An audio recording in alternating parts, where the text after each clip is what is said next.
Bienvenido a la charlita el señor Gustavo Silvestre.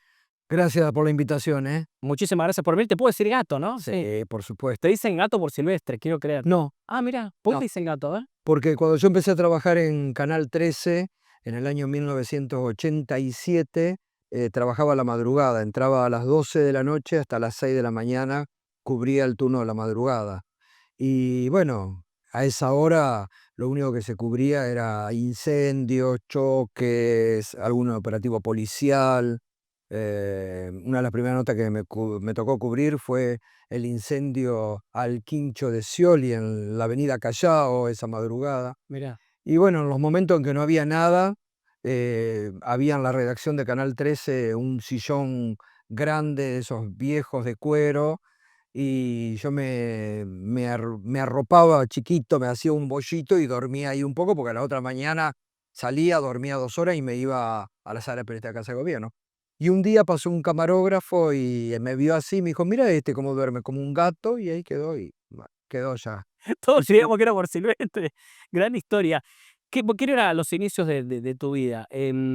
¿Por qué los medios de comunicación? O sea, ¿qué te pasó ahí? Que viste, pues, desde muy chiquito, que yo sé que hacer transmisiones ya desde Sí, empecé a los 16 años en muy chico. Concepción del ¿Pero Uruguay, por qué? ¿Qué viste ahí? porque siempre me atrapó, No hay siempre nadie me en tu atrapó. familia. No, no, no, nadie.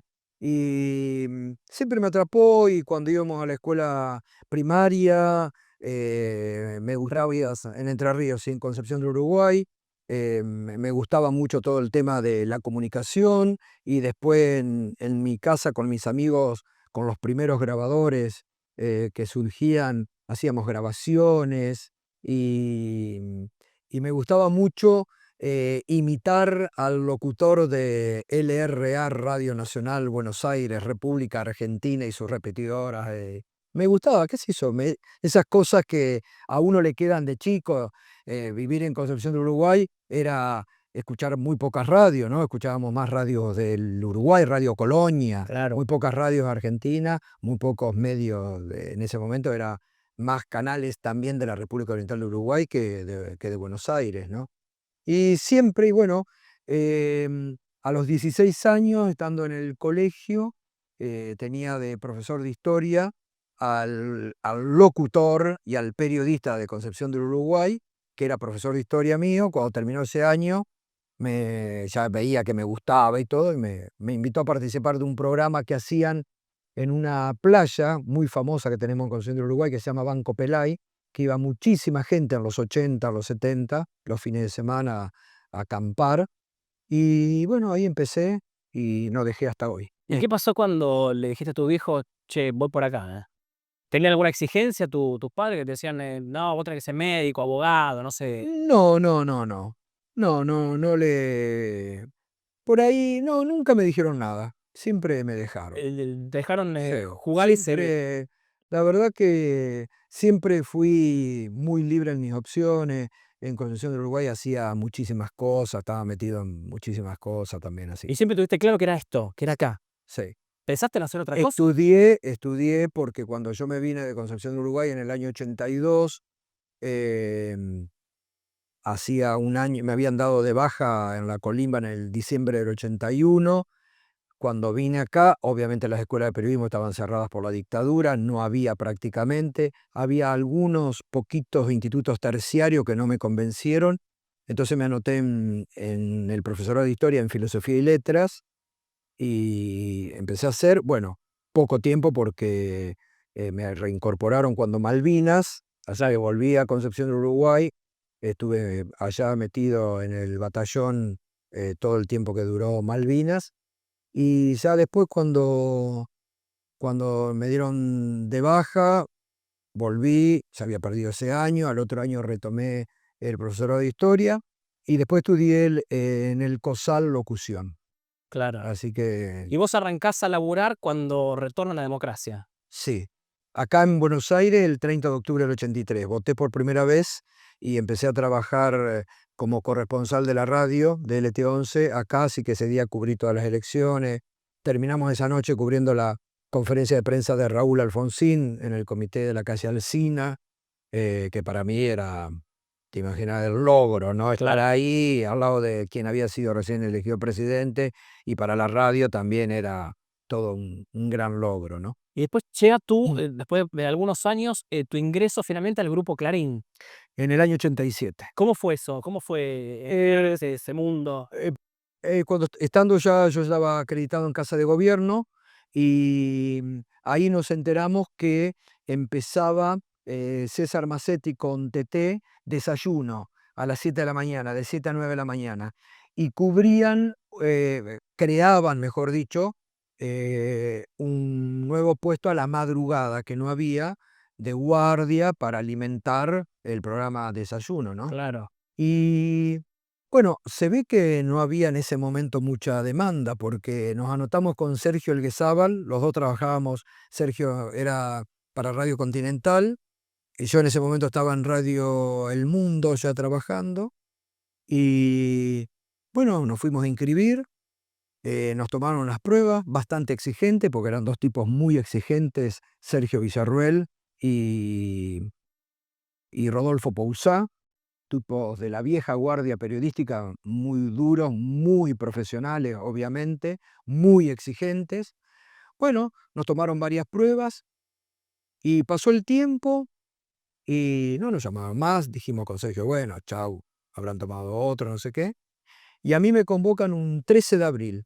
Yo estaba cubriendo para Radio El Mundo la visita de Juan Pablo II a la Argentina, y el 13 de abril, bien a lo que es siempre la Argentina, me convocaron, me dijeron: "Empezás a trabajar hoy", y fue insólito porque me tocó hacer algo que nunca había hecho hasta ese momento, que era un móvil en vivo para el canal y en una cancha de fútbol que nunca había pisado en mi vida una cancha de fútbol, no me gusta el fútbol, nada, así que un clásico Boca y River.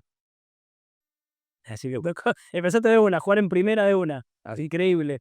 Y, ¿cómo eran los días esos en la me interesa también lo de Casa Rosada. ¿Vos fuiste acreditado en Casa Rosada? Sí, Yo también estoy acreditado en Casa Rosada. Te hablo de este acreditado, acreditado. tiempos muy diferentes. Muy diferentes, ¿no? ¿Cómo era ser acreditado en Casa Rosada? Bueno, mira, es la primavera democrática, Claro, era algo impresionante, porque aparte nosotros hicimos todo un cambio generacional, que al inicio fue muy duro, porque los que venían de muchos años, era un círculo de periodistas muy cerrado, y empezábamos a entrar los jóvenes, y era un choque generacional muy fuerte. Al principio fue muy duro, después la verdad que fue fantástico.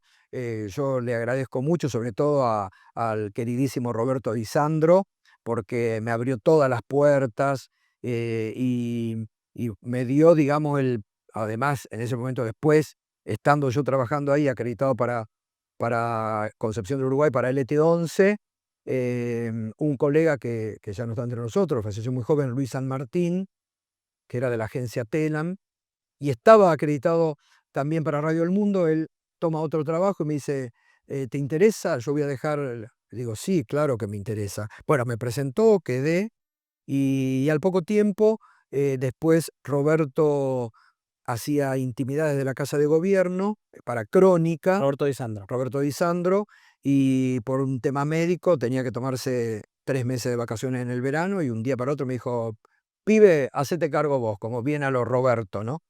Y bueno, me hice cargo y fue con éxito. Todavía vive Roberto. Sí, un grande. Una eminencia de la Casa Sí. Rosada que siempre de hecho, la sala de prensa hoy se llama Roberto de Ah, mira, no sabía. sí, sí, sí, Qué bueno. la placa que pusieron en homenaje a Roberto de Sandro. ¿Y cómo fue tu estadía en el grupo Clarín? ¿Cómo la ves hoy en perspectiva? Todos No, esos años. yo de todos los lugares siempre saco lo mejor positivamente. Yo tuve 23 años, ¿no?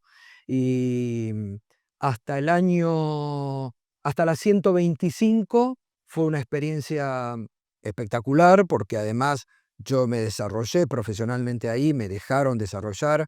Es un grupo que a nivel periodístico te permite un gran desarrollo y uno aprende mucho.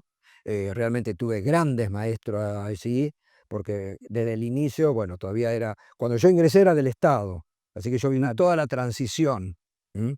Era del Estado, pasé a la privatización, cuando se lo adjudican al grupo Clarín, y bueno, haber trabajado con Sergio Villarroel, con César Massetti, con Mónica, realmente era un grupo espectacular, ¿no? Era un semillero y la verdad que, bueno, también con Andino, todo eso que eran realidad, ¿no? El mediodía, al mediodía. Y la verdad que ahí me desarrollé cuando empezó TN, bueno, empecé a ser también columnista para TN. Después cuando se va Luis Majul, de A Dos Voces, me ofrecen a mí ser compañero con Marcelo Bonelli y estuvimos 15 años haciendo uno de los programas periodísticos más importantes de la televisión argentina, no porque lo haya hecho yo, sino por los debates, porque era el programa realmente de todos los debates, de los encuentros, de lo que hoy no existe, el debate político, y donde se juntaban de un lado y del otro y se podía dialogar y debatir. Y eso promovió durante muchos años, digamos, A Dos Voces, ¿no?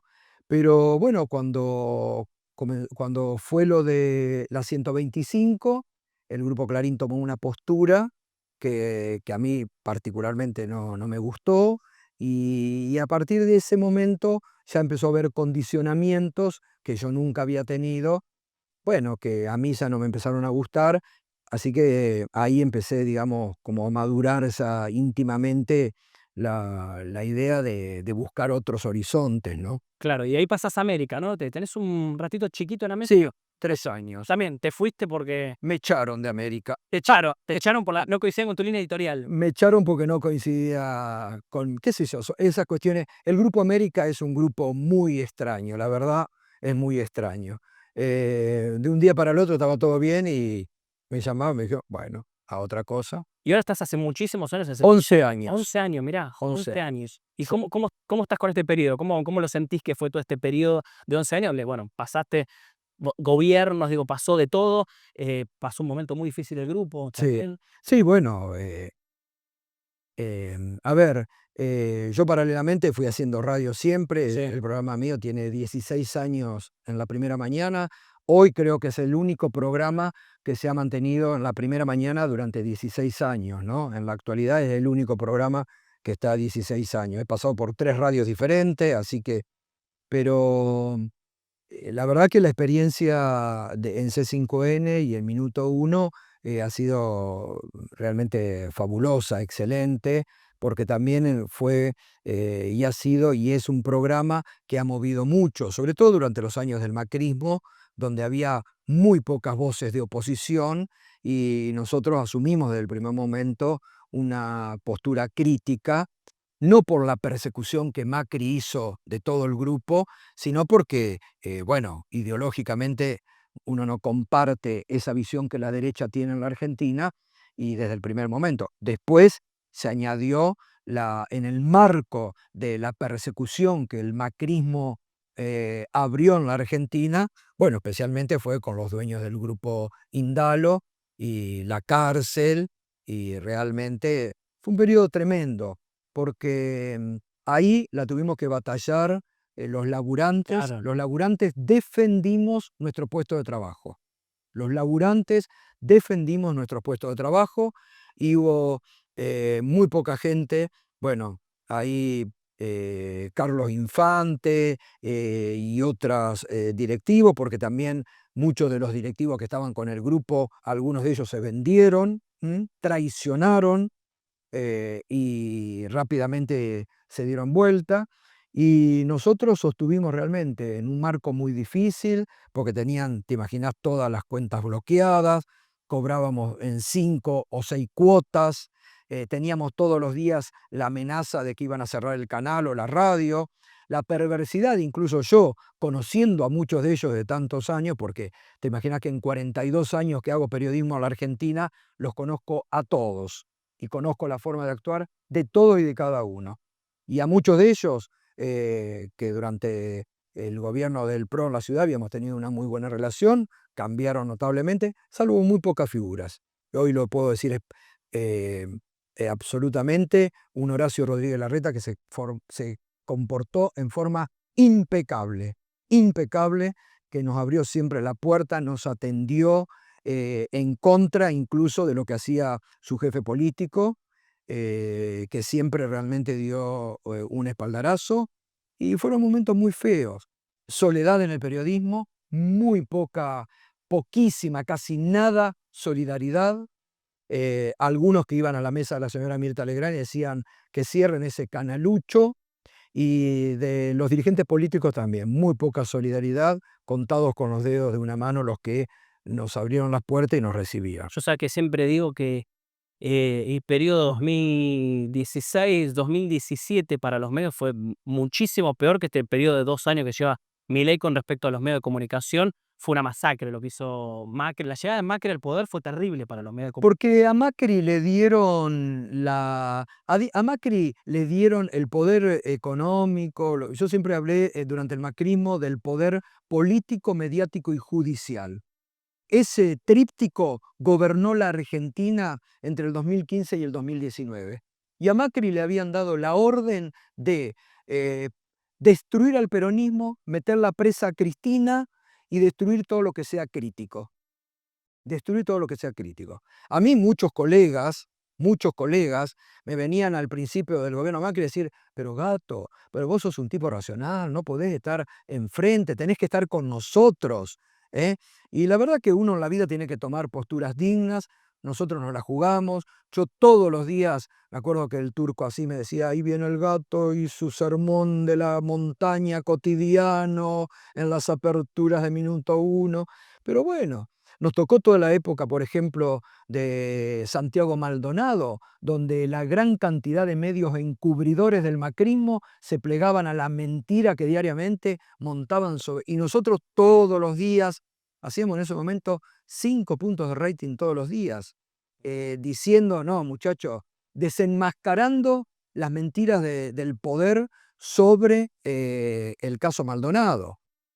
¿Y por qué? Vos ya venías con una carrera, pero yo creo que ya estabas consagrado en 2015, 2016. No sé si consagrado, pero era muy conocido. El Gato Silvestre, digo, Sí. era muy conocido. ¿Por qué tomar esas batallas, esas luchas, cuando tal vez podías hacer lo que a lo mejor te decían algunos macristas? Correte. Porque yo creo que uno en la vida vas adoptando a mí, yo me hubiera podido quedar en el grupo Clarín. Estaba re cómodo, tenía una postura, hubiera capaz que hoy seguía en el grupo Clarín, me hubieran frisado seguramente, porque me empezaban a correr, porque mi postura a partir de la 125 molestaba. ¿M? Molestaba la cercanía que yo en ese momento tenía y la relación que tenía con Néstor Kirchner. Entonces, lo que no les había molestado antes, les molestaba en ese momento.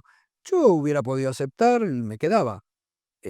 Cuando acá te empieza el cuerpo a producir molestias y a hacerte un cosquilleo, yo al menos siento y digo, hay que partir y buscar otra expectativa, ¿no?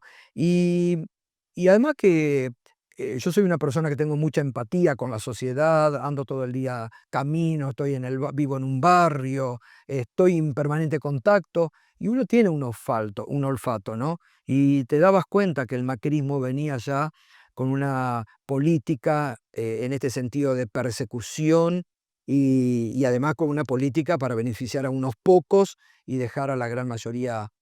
Uno no puede, digo, desde un medio dejar de lado y dejar de escuchar a la gente o a la sociedad, ¿no? Quiero hacer doble clic en tu relación con Néstor Kirchner. ¿Qué recordás de él? No sé, ¿cómo era la relación? Muy buena porque a ver, cuesta hablar en primera persona, pero yo fui el único periodista que en la Convención Constituyente de Santa Fe para reformar la Constitución estuve desde el primer día hasta el último, cubriendo todos los días para TN cubríamos en vivo, toda la. Y yo ahí, esa Convención Constituyente fue un semillero político. Ahí surgió Néstor y Cristina, ahí surgió Lilita Carrió, Claro. era el momento de expansión del Frepaso, era un nivel político inigualable. Nunca se repitió en la Argentina un movimiento político y un debate político como fue la Reforma del 94. Fue impresionante. Hoy, el año pasado que hizo 30 años de la Reforma, eh, era impresionante. Vos veías, estés de acuerdo o no, un Carlos Corach, un Eduardo Menem, Raúl Alfonsín, Chacho Álvarez, Jaime de Nevares, Zaffaroni. Era bueno, Néstor y Cristina que empezaban, Lilita Carrió, que empezó ahí surgió la política argentina. Las primeras notas a ellos se las hice yo porque no los conocía nadie. Yo me acuerdo que venía mis compañeros que estaban de los medios y decían, che, ¿quién es? ¿A quién le haces nota? ¿Quién es que le haces nota? Y uno ya la empezaba a ver, se perfilaban eh, muy bien, ¿no? Y con Néstor tuvimos una relación desde ese momento espectacular. Hicimos una muy buena relación y bueno, hasta el día que se murió, ¿no? Una relación de mucho respeto, de mucha lealtad eh, y de mucho. Yo me sentí muy privilegiado en la información, ¿no? Porque yo tenía muchas primicias por esa relación profesional y una demostración cuando uno demuestra una lealtad en guardar los soft, en cuidar fuentes, en la seriedad que uno se muestra, ¿no? Claro. Y aparte porque Néstor era un tipo espectacular realmente, daba gusto tener charlas con él, lo que te contaba en privado era un tipo que decía en público, y bueno, construimos una relación muy, muy buena realmente. ¿Cómo te enteraste de la muerte de Néstor? Yo estaba en la radio y cuando empezaron a surgir las primeras versiones, había una persona del entorno que tenía conmigo una muy buena relación y me avisó, ¿no? Que había fallecido, pero yo no quise dar la primicia del aire. ¿No la viste? No. No. La dio un compañero. No, no, Ah, esperé que haya una comunicación oficial. no la. Son esas noticias que a mí no me gustan dar, esas primicias que no me gustan dar, ¿no? Porque te tocaba.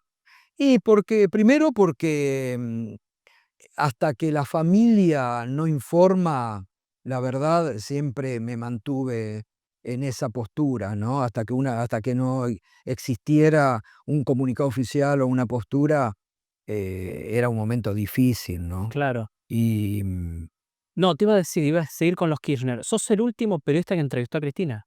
sí, sí, En libertad. sí. Después hay una Cristina presa que está ahora en San José 1111. Em, ¿Cómo se siente? Digo, tenés ese pergamino feo de decir, che, fui último, pero la última vez que estuvo en libertad. ¿Cómo fue esa entrevista? ¿Cómo la viste a ella? ¿Veías que se podía dar todo lo que terminó Sí, pasando? Ya sí, ahí, vos ya ahí ya, sí. sí, Sí, sí, algo sí, se había. percibía. Yo creo que Cristina lo sabía y Cristina una vez más, en una jugada magistral, realmente los dejó totalmente al descubierto y los descolocó porque creo que fue la única que vio ese momento. Ella había quedado muy impresionada porque, digo, Cristina también, así como lo conocía Néstor, Cristina iba permanentemente a Dos Voces en sus comienzos, cuando fue senadora primero, después diputada. eh, en ese momento me acuerdo que iba mucho con Carrió, Claro. porque eran parte de esa, ¿te acordás? La comisión famosa investigadora de AMIA primero y después de las famosas cajas ahora no me acuerdo bien, de denuncias que hubo en ese momento. eh, ¿Caso Siemens? No. no me acuerdo bien qué era, pero estaban en una comisión también. Pero en el caso AMIA sí han estado. Bueno, bueno, Cristina participó de muchísimos debates en las Dos Voces y conmigo que la llevaba a TN. Y después se dio la cuestión, viste, por esas cuestiones que durante los 8 años que fue presidenta, solo la entrevisté una vez cuando terminó el mandato. Eh, Cuando viajó a la última visita que tuvo a la última visita que tuvo a la ONU. Le hicimos una entrevista ya en septiembre del 2015, ¿no? Días antes de la elección que ganara Macri. Em, ¿Por qué fue tan distante con la prensa, Cristina? Y yo creo que eso es una autocrítica que se debe hacer. Incluso te digo, conmigo, que con Néstor yo tenía esta relación espectacular de ida y vuelta permanente, con Cristina eso no existió durante los 8 años. Claro. Yo no tuve relación con Cristina los 8 años de gobierno. Nada, nada, ni un off, nada, nada de nada. Y, Y bueno, y ella se había quedado impresionada, le había gustado mucho la nota que yo le hice a Francisco, por el clima logrado, por todo lo que había dicho Francisco, por cómo se había llevado. Y yo siempre le decía, bueno, Cristina, le digo, vos podés hacer lo mismo, le digo, porque vos tenés la capacidad tenés que transmitir todo lo que sos, como, no mostrarte siempre como la política, sino tenés que mostrar también un poco de que sos una persona. Cuando, cuando Majul encontró detrás, corriendo en Palermo, detrás de un árbol, el famoso pelotudo, que lo pasaron lo pasaban todos los días y ahora dicen, ah, no, ahora no, los audios no se sabe, bla, bla, bla, bla, que Cristina decía el pelotudo.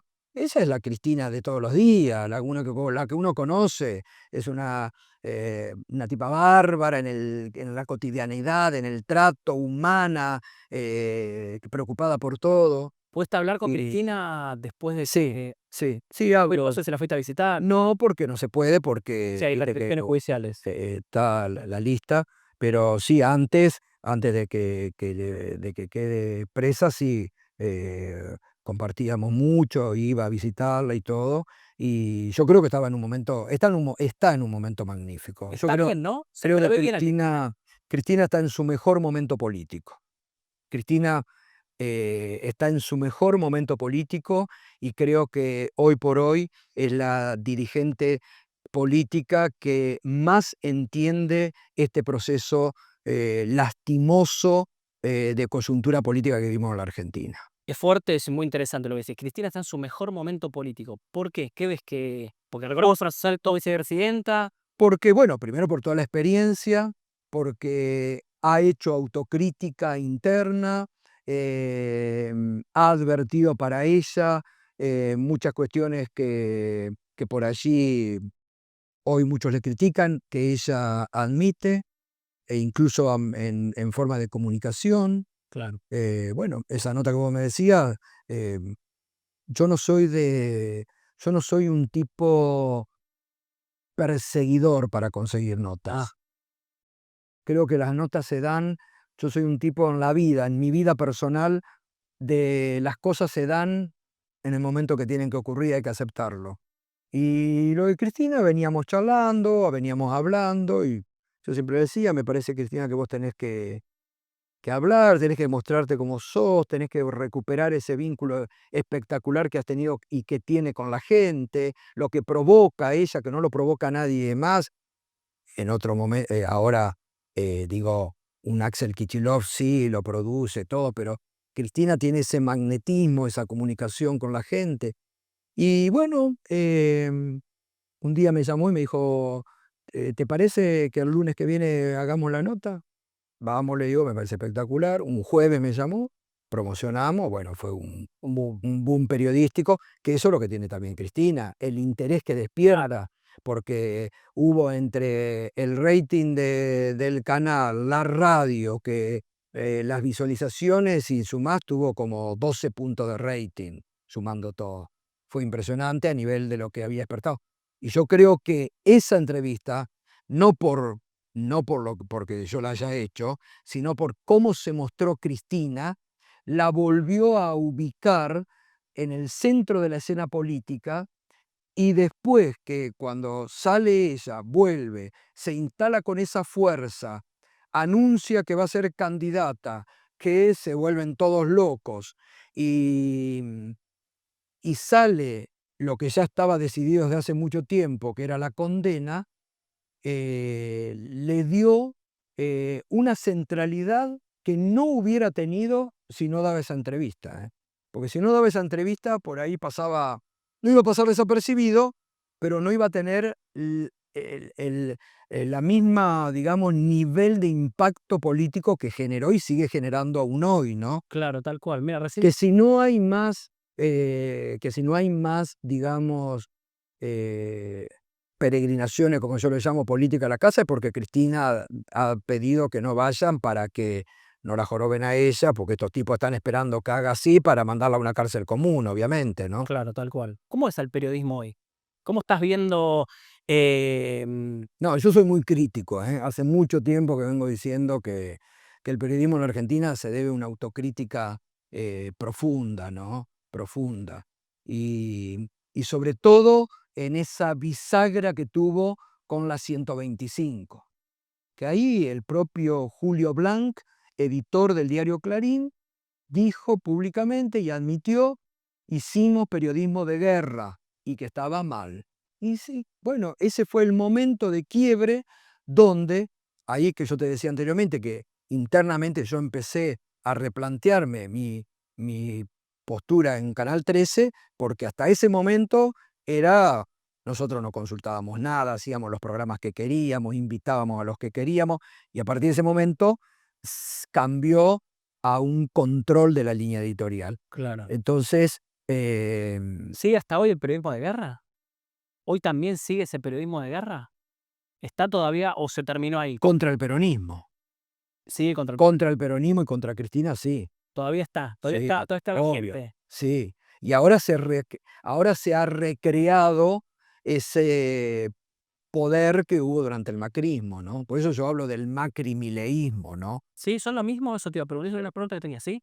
El gobierno más... Lo único, en el único sentido que yo creo que en este aspecto hay que reconocerle que más allá de sus expresiones verbales del presidente, que yo creo que no, y en esto sí, en las denuncias judiciales que ha hecho algunos colegas, incluso acá del Destape, que obviamente son repudiables y que están mal, pero no tiene la intencionalidad persecutoria de llevar a la cárcel, como tenía el macrismo, Claro. o de destruir un medio, como tenía el macrismo. El macrismo tenía la idea de destruir, de llevar a la cárcel y de venganza. De venganza, Claro. de venganza, Vos ves que ¿no? el gobierno de Milei no está en esa, digamos. Por ahora está en el límite. Claro. Con el tema periodístico, ¿eh? En otros ya ha trasvasado todos los límites institucionales. Es algo inédito en todo sentido para la vida argentina, nunca visto, ¿no? Nunca visto lo que estamos viviendo a nivel de un presidente desbocado, que arrasa con la institucionalidad, que va. Pero en cuanto al periodismo, yo lo debo admitir, yo soy un tipo muy crítico desde el vamos, yo nunca le hice una nota a Milei, ni la quiero hacer, ni la quería hacer, porque veía que un tipo que hacía, como yo siempre digo, un tipo que hacía campaña contra la motosierra, con una motosierra, ¿qué esperaban? ¿Que después se transforme en una hada buena que iba a traer a repartir papelitos de colores? Y no. Entonces, pero la verdad que yo debo decir, jamás he tenido ningún problema, no tengo relación con ellos, nunca la he tenido y jamás he tenido ningún problema, ¿no? ¿No le entrevistarías a Milei? No, No hay manera, no. no, No, no. no querés, no te... No, porque, a ver, yo soy por naturaleza un tipo respetuoso. Debo admitir que me saca un poco. Entonces yo no me puedo sentar frente, yo soy un respetuoso de la institucionalidad. Yo no me puedo sentar frente al presidente de la República y terminar sacado en una nota. Entonces, y sí, porque vos harías una nota para una persona que te miente No, no, y que le repreguntás y te miente, ¿y cómo termina? no, es un problema. ¿Cómo termina? Sí, o con nivel de voz alto puede llegar a ser un problema. No, termina mal. Entonces, uno no tiene que dar ese, ni por uno, ni por el respeto que el propio Milei no tiene por la investidura presidencial, porque yo creo que él no tiene, ni él mismo se hace respetar por la investidura presidencial.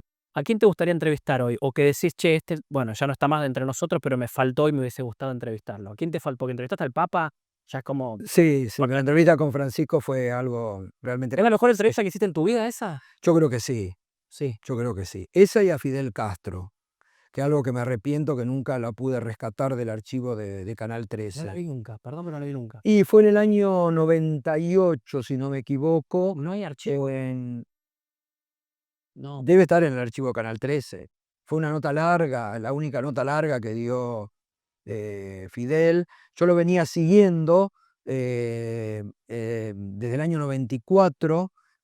Habíamos ido a una cumbre iberoamericana en Bahía y ahí había cruzado, después de esperarlo 9 horas en el hall, porque la custodia algo me decían, la única forma que hables en el hall de un hotel, cuando él entraba. Bueno, 9 horas lo estuvimos esperando en el hall del hotel. En ese momento estaba Menem y el turco decía, yo le mando vinos de mi bodega y él me manda vanos. Y, y estaba eso que el turco decía, una de las tantas cosas que inventaba el turco. Y me acuerdo que le tiro la pregunta, comandante, que después se hace famoso en el canal, me cagaba porque yo le decía comandante, comandante, comandante, le gritaba yo. Y él paró, se dio vuelta y le pregunté, le digo, ¿tiene buena relación con Menem? Se rió. Le digo, ¿es cierto que le manda vino y usted le manda baño? No, no, no, me dijo Fidel y siguió caminando. Y, y después, al otro año, en el 95, vino a Bariloche, que se hizo la cumbre iberoamericana acá. Bueno, yo hice lo mismo, yo ya sabía que había que esperar en el hall, todos los colegas se habían ido a esperar en el aeropuerto, yo el único que estaba en el hall, ahí también le hice un poquito mientras llegaba hasta la puerta del ascensor. Y después, ya te digo, no me acuerdo si fue en el año 96 o 98, él va a visitarlo a Juan Pablo II, al Vaticano. Ah, mira. Y también lo fui a esperar, se alojaba en las afueras de Roma en un Holiday Inn, y lo esperé ahí.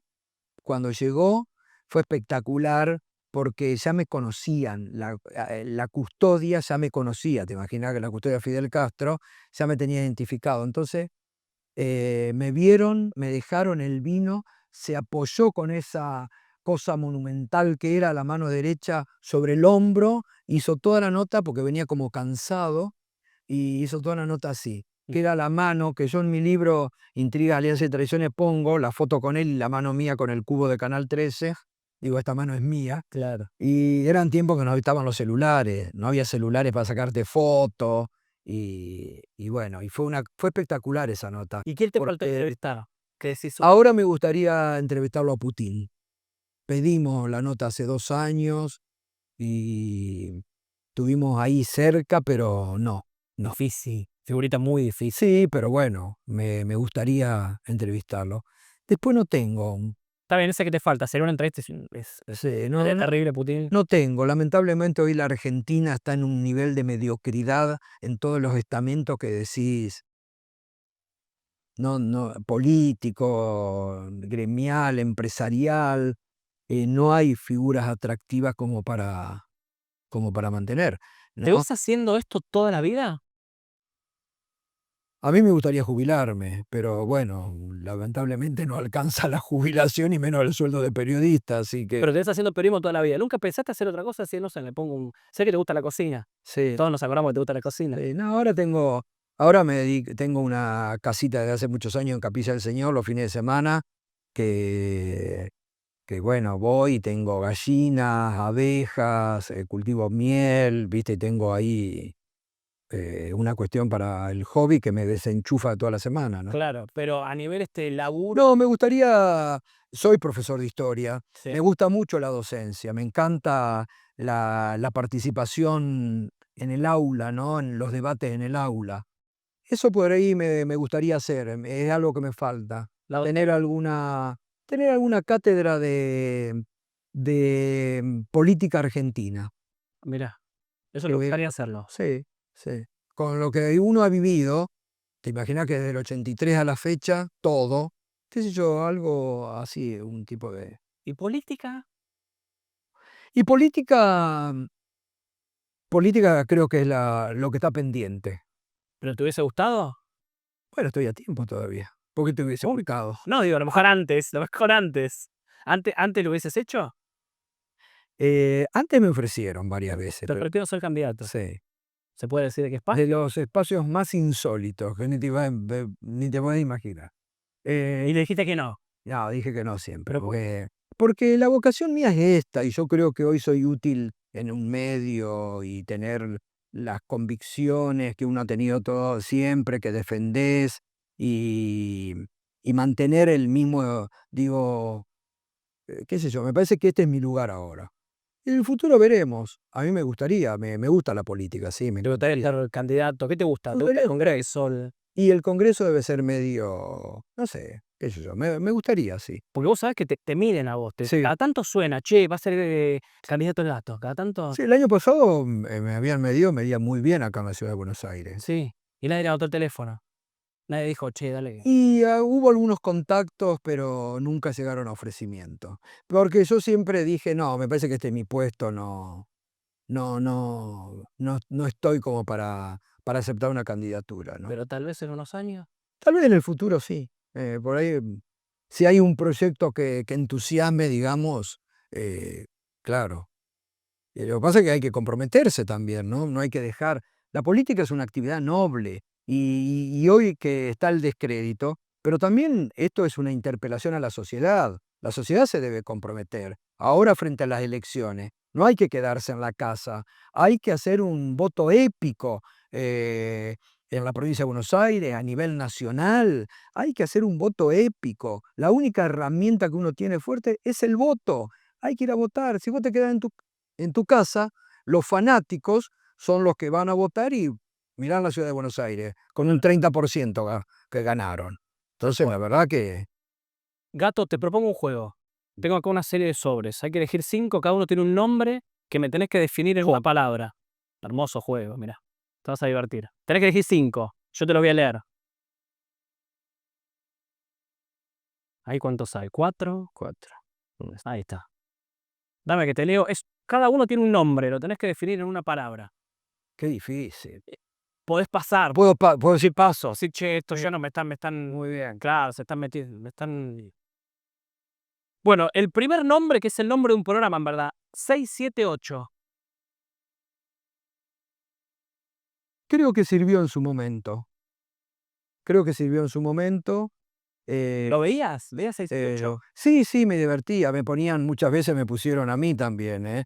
Me pusieron como el empleado yo trabajaba en el Grupo En Clarín. esa época. Me pusieron como el empleado del mes y todo. Me divertía. No, jamás me ofendí o se enojaban como otros colegas que les nació el odio al kirchnerismo porque les mostraba. Yo creo que sirvió para, digamos, mostrar y para abrir un debate que el periodismo nunca ha dado, ¿no? Sobre el periodismo. Claro. Aparte había grandes colegas ahí, grandes colegas. ¿Te enojás cuando te critican? No sé. No, ¿Mirás las redes?